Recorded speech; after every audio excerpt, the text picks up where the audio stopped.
Chapter 20. The witch pointed at Kaz. Scarlet threads hit the shelf, knocking one of the brackets underneath. The shelf tilted down, and all the jars began to slide off, crashing to the ground with air-splitting smashes. Kaz lost her balance and her grip on the jar, and the jar hurtled towards the floor, and so did Kaz. "Whoops," said the witch, lightly examining the scarlet fingernail. "Friends!" came the wail of the heartbroken troll behind 9. Eric dashed past her, flinging out his arms, catching a gargoyle with one huge hand and a glass jar containing a dish and a spoon in the other. 9 stared at him in amazement, although Eric looked more surprised than anyone. "Eric, save!" He looked at the jar and then the gargoyle. "Eric, save! Eric, save!" Then he caught the witch's eye, straightened up, and held his head proudly. "Troll, clever!" The witch rolled her eyes melodramatically as more secret jars rained down and smashed around her. Letters of every colour hurled around the room like a swarm of bright, angry insects, diving at their heads and whispering furiously. "Get off! Get away!" cried 9, using the gargoyle's hat to swipe at the crowd of indigo letters that were dive-bombing her, muttering how they had accidentally eaten their uncle's favourite cloak. Gazillion yelled as a lime green secret attacked him as he attempted to send a wave of mauve threads towards Ophelia, who was herself being bombarded by bright pink letters, confessing that they'd melted their grandmother's cauldron while attempting to make a particularly spicy soup. As the ever-increasing chaos swept around the shop, 9 looked up in the air and saw the witch raise an eyebrow and rise up from her invisible seat. An empty, bulbous, uncorked jar appeared beside her. Hastily she whispered something into the jar, which filled with jiggling, pushing scarlet letters. Then she sent it whooshing upwards and out of sight towards the shelves, cloaked in darkness.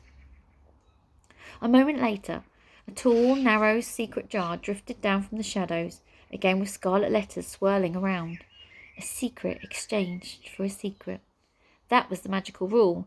9 narrowed her eyes. What was this witch up to?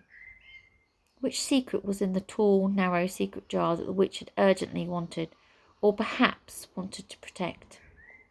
As the threads of magic disappeared back into the witch's fingertips, the tall secret jar began to shrink until it was no bigger than a finger.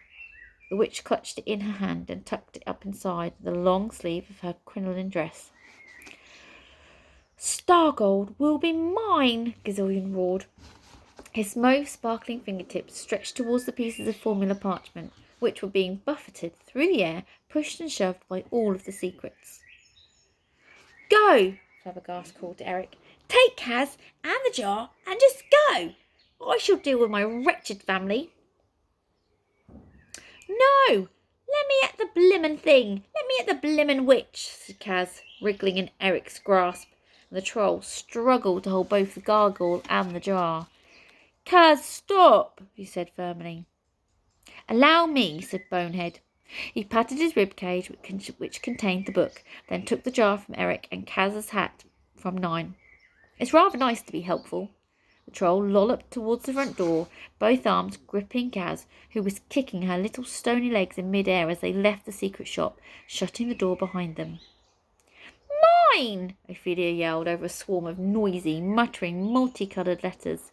She stretched out her fingers for the parchment too. "Madam, we must leave," Flabbergast said, urgently pulling her arm. But in that moment, Gazillion and Ophelia sent out a furious wave of mauve and emerald magic at precisely the same time. The magic met in the middle, pushing back the fourth against each other. It seemed to steal all the air from the room. Flabbergast and 9 stared open-mouthed. Miraculously surviving secret jars clinked together from the high shadows, louder and louder, as if they were shaking violently on their miraculously surviving shelves. Ophelia and Gazillion wore faces of rage as the waves of emerald began to push down the mauve. Gazillion's rageful expression twisted now into panic. What is she going to do to him?" gasped 9. "I suggest we do not wait to find out," said Flabbergast, dragging her towards the door through hundreds of multicoloured letters. 9 looked behind her to see Gazillion's eyes full of fear, and Ophelia's full of furious delight, as they both realised Gazillion would now lose. "Foolish boy," whooped Ophelia. "You dare to challenge me? But no one will ever be as unpredictable as—" A band of scarlet suddenly whooshed across the shop. There was a blinding explosion of white as the three strands met. Nine looked away, shielding her eyes. Silence. Even the secrets were quiet. The white glare faded, and there Nine saw a large turnip in the place of Gazillion, and 1,000 tiny, slightly confused-looking emerald pieces, which grouped together and hovered uncertainly where Ophelia had stood. The two halves of parchment drifted down and then landed on the ground. "A spell that has turned them back into their last physical form," gasped Flabbergast. "Gazillion was last a turnip, and your aunt turned into emerald pieces to follow us through the door," said Nine, staring in disbelief. They looked up, and where the scarlet band had come from. "Bravo! You two really are remarkably quick-witted," said the witch, dusting the crumbs from the final sandwich of her fingers. Flabbergast quickly removed his hat and leapt up at the still confused emerald pieces, swooping them up into his hat and scrunching the brim of his hat together. As soon as he had done this, the trapped emerald pieces seemed to be thrown into a furious panic. Flabbergast's hat began bulging in different directions, fast and forcefully. "Gah!" wailed Flabbergast as he was knocked off his feet into the floor. The frantic activity seemed to kick all the colourful secret letters back into action, and they began muttering and swooping furiously around them again. "Someone, please, just someone do something!" Flabbergast cried, clinging desperately to his hat as he bounced along the floor on his stomach. "A jar," Nine said. "We need a secret jar." She looked at the witch. The witch returned her gaze and floated down from the air towards her and Flabbergast. Nine tensed. Was this it? With Ophelia seemingly defeated, was she about to be betrayed by the witch also? She stared defiantly into the deep blue ancient eyes of the witch that landed in front of her. Nine held her breath. The witch smiled coldly, and an empty glass jar and a cork appeared next to Flabbergast, who was still wrestling with his hat. Nine grabbed the jar and held it up to the wizard's hat, and with an enormous struggle, Flabbergast tipped the furiously whizzing emerald pieces into the jar. Nine grabbed the cork and slammed it in. "Well done, madam," gasped Flabbergast, putting his hat back on his head and getting to his feet. Nine picked up the jar, watching as the emerald pieces hurled themselves furiously at the glass. A tiny crack appeared. Nine gasped, and held the jar at arm's length. The witch snatched it out of her hand and sent it flying up into the dark depths in the direction of any shelves that were lucky enough to remain intact in the shop. "If I were you, brother, I'd get your ridiculous house moving before she smashes her way out of that jar," said the witch. "I don't believe it will take her too long.